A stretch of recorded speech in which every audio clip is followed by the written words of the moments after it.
You walk towards your destination slowly. Try to clear your head.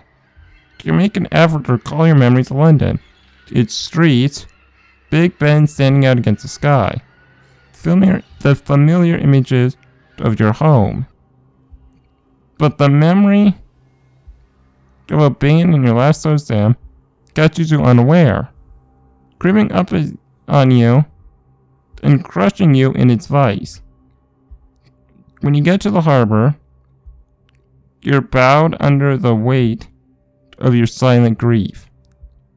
You're climbing on board when you see Smith on deck. You meet his eyes kept smiles back at you.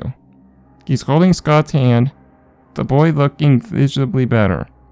He's probably still feverish, with his water eyes plus cheeks, but the bleeding has stopped fully, and the sores on his neck have almost disappeared. You guess Smith has been called back to London, unlike the rest of the detail. What's her skill? Still 20. I'm getting another 2 points of medicine. A young soldier who says with carrying your luggage to the officer's cabin you were given. You choose to spend the time before departure on the ship's deck, to look at Stone Town one last time. You watch the soldiers loading the last provisions. The vessel is now ready to leave. As the ship is unmoored and sets sail, the sirens announcing its departure pierces your eardrums, and the light motion of the sea greets you once again. There's a long journey ahead of you, and you're going to use that time to collect your thoughts, try to rest off the whirlwind you just experienced. You head for your cabin on the officer's deck. It is a spacious room, with a bed that looks extremely soft, a desk refined with wooden furnishings, supplied with the essentials for writing letters or keeping a journal.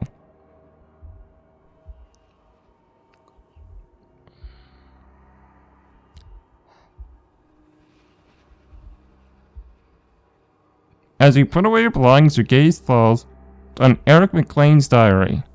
Since you kept it in a pocket of your backpack, this journey could be a good time to study his memoir. You look at the journal for a couple of seconds, but right then your stomach starts rumbling. You feel hungry and need to grab a bite. Although you could take a look at McLean's diary first. Let's read it now. Something could happen. Start read from the beginning. Mr. Eric McLean, the British Royal Navy hereby summons you to lead an expedition to the territory of Nungui in Eastern Africa. Your experience and ability will be employed in the detachment serving under Commander Rogers. The letter continues detailing a scouting mission. McLean shows hint of disappointment in his diary. Apparently he wasn't particularly keen on being called back into service. As you read the last sentence on the page, your stomach starts rumbling in earnest. You must eat something to risk fainting, something you've been fairly acquainted with recently. You'll resume your reading later. You place the diary in a drawer, then you leave your cabin for the mess hall. You sit next to some officers. Smith is in front of you. As you arrive, the captain stands and approaches you, starting to sing your praise to the other men, slapping you on the back, and extolling the cool-headedness you've shown at the most critical of times. You smile, although you feel slightly embarrassed, when the table erupts into applause.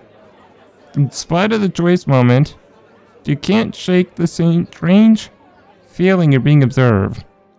You turn around, but there are too many people, too much noise in the room. Do you blame your paranoia and force yourself to go back to the celebration? After all, your experience on the field has definitely worn you out, and you probably just need a bit of relax. I think that's what's relaxation. When the meal is over, you stand and leave the mess hall, but soon afterwards you get a piercing migraine. Rest or fresh air? Let's get the fresh air. The smell of salt hits you at the exact moment you set foot on the deck.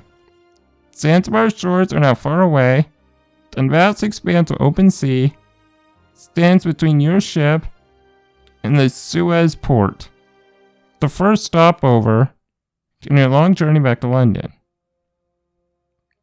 This is like the 1870s. Does Suez Canal exist? It says Suez Port, so there's a possibility it doesn't. But it'd be cutting it close. It was around this time period, I know that. But was it 1870s, 1880s? I don't know. I know Panama was later. And that was in the 1920s.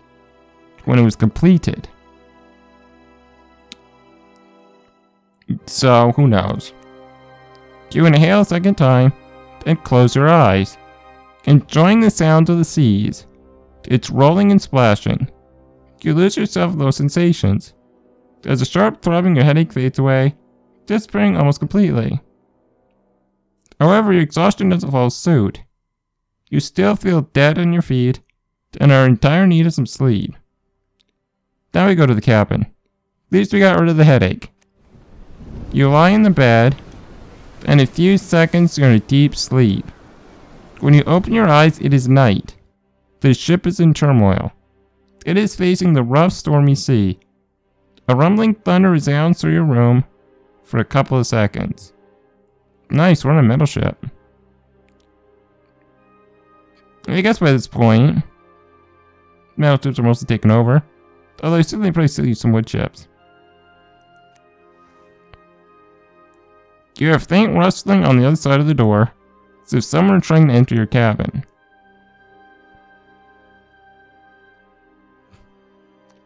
Let's always be on our guard. You lie in wait to close the door. Lie in wait close to the door, listening. Whoever was on the other side has given up on their plan of coming in. Maybe it's just a drunk soldier who got the cabin wrong. You choose to go back to sleep.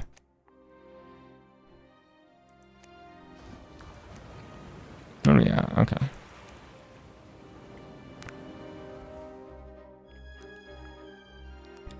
The night goes on peacefully. The storm which tore the sky apart seems to have settled, and you manage to sleep a little. One more week to the dock of Suez. More than enough time to study Eric's diary. The mission of Eric McLean has been troublesome. His notes paint a familiar scene, filled with nightmares and strange, tormented visions. The words of the soldiers are like paints. His picture gradually becomes spoiled and disfigured as you read through the pages of the journal. Wow. It is quite unsettling how you manage to find so many similarities between people. Scout McLean, for example, described someone called Lloyd, who reminds you of your friend Ryan. Both possess similar traits, determined wise, with a cold-blooded attitude. Both your journeys seem to travel the same strange and a disturbing path. Eric arrived at Zanzibar was also upsetting and alienating, as if someone meticulously arranged everything, like the writer of performance preparing for the encore. You close the diary, caught up by your sudden anguish. The memories of Africa are still too bright, and you don't want to relive those moments too soon. You decide to stop reading, and continue once you arrive in London. You're admiring the Eritrean shore from the deck of the ship. You have just passed the Aden's Gulf, and now head to the Red Sea. The clear sky lets you enjoy the wonderful landscape all around your vessel. It is sandy earth that blurs the heat of the sun. The vegetation warped by reflecting mirages. You look at these natural wonders for some hours, before getting back into your cabin. Time goes by pleasantly, while your ship gets closer to Suez. You are enjoying some well-deserved rest in your bed, when someone knocks at your door. You can't help but wonder who it could be, and you open the door, you're surprised. Captain Smith is in front of you, with his usual military frown, and appears to be relieved to be heading to London. Some locks of hair and watchful eyes peer behind the legs of Superior. It's Scott who seems to feel better, and you smile at him. The kid hides behind his father once he notices you are watching. On day 10, I thought I'd take advantage of these days to talk. We have a lot to discuss. It has been hard. We are finally heading home. Of course, Captain. Scott sprints along the corridor, disappearing behind the corner. To avoid the embarrassment of waving, which makes you smile. When Smith walks away, you close the door. One more thing. I want to get that medicine up. I don't want someone to die again. Finally, the ship docks at the harbor of Suez to gather supplies for the last part of the journey to London. The quays are filled with people doing all kinds of things. So I guess the canal's already built? Because I thought this was 1871. Maybe the canal's already there? Maybe I got the date wrong. Hold on, let's see.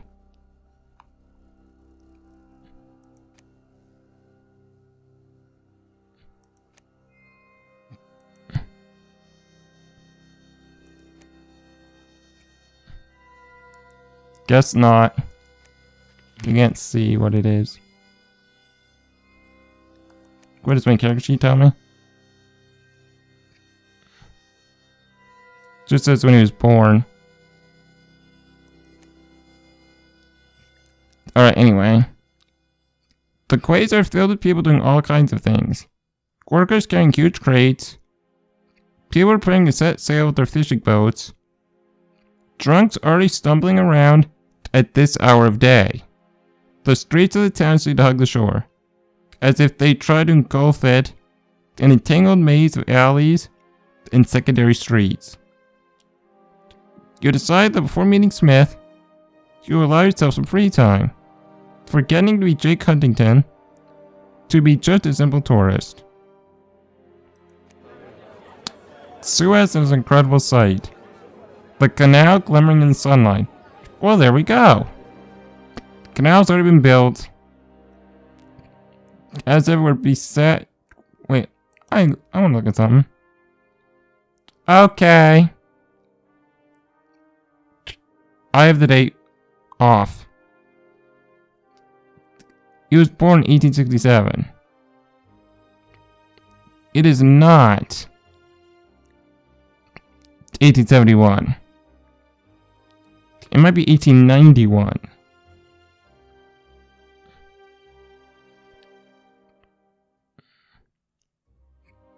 I mean, let's see.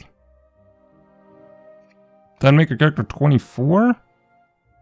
Might be a little later than that. Because he is a doctor. Well, medical researcher. But it takes many years in order to get that. Although, in this time period, it might have taken less. Anyway, as it were beset with precious stones, the shore is crowded with boats of every possible kind, flying all sorts of flags. Despite being a British protectorate, the city seems to glory in its cosmopolitan nature, deserving its fame of the crossroads of the Western world.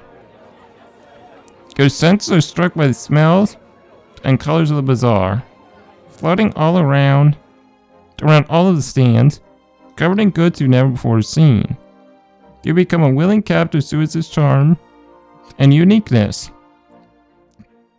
You walk the crowded streets and enjoy the lively, cheerful atmosphere of the city's twisting alleyways.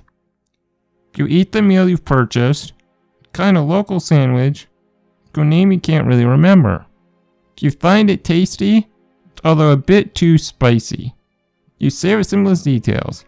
The carefree children running from house to house, the street vendors loudly extolling their goods, the bazaar-shaped antiques, whose prices make you doubt their authenticity. You spend the remainder of the day resting in your cabin, and when you look out to the docks again, the sunset's already painted the canal gold. Raising your eyes to the pier, you observe how it is now completely free of the afternoon's hustle and bustle. An almost romantic sight. Captain Smith is waiting for you. He's lighting a match for his pipe, and the sky's soft orange shades glow together before you. It's an incredible sight, don't you think, Huntington? He greets you thus, the question floating in the middle of that paint-worthy landscape. Its voice incredibly low, calm, and steady. I wouldn't know, Captain. I'm really starting to miss London. The military man turns you with a frown, as if you spoiled the moment for him. Then he blows smoke from his pipe and gestures at you to follow him. Smith takes you out drinking to a port tavern. For a moment you're bewildered. It's just like entering a typical English pub. The atmosphere is the same you breathe time and again in London. The changes your country has brought upon these lands are indeed staggering. You sit at a secluded table and order 2 beers. Huntington, I think you know why I brought you here. You're not sure. The captain is an unfathomable man, and you don't know what he wants to tell you. Son, it's about the disease, isn't it? To hell with the disease. Captain spits on the ground in irritation. My son, Scott, is only alive thanks to you. My wife died during childbirth, and he's everything I have. Scott has come with me everywhere I was assigned. But recent events made me think. Smith takes a long gulp of his beer. You dare not interrupt him. I've decided to leave the army. Wow. The news leaves you speechless. Smith looks exactly like the kind of person who was born for military life. My son's life and future are too important. I cannot endanger him again. I must be able to offer him a normal life. You know what's funny? This reminds me of a TV show that I'm watching recently called SEAL Team. And the main character, the team leader, who was basically made for the military as well, at one point decides to quit. Of course, in the show, he eventually goes back. And this reminds me of that. So yeah. No, I think it's right. And I understand where he's coming from, too. I agree with you, Captain. Smith smiles at you and takes a large gulp from his mug. Smith pays for both. Then you stand and leave the tavern and its familiar London atmosphere. You take a few steps, and as soon as you're far enough away, Smith turns to you. His gaze is stern as usual, but inside his eyes you can see so much more. There's the enormous gratitude he feels for you, the kind of bond that would hardly ever break. Take this, Jake. It's my London address. Keep it carefully, please. Should you ever need help, you need only ask. I'm indebted to you. Alright, he offered. As soon as bad shit happens, and I get the option, I'm going to ask for help.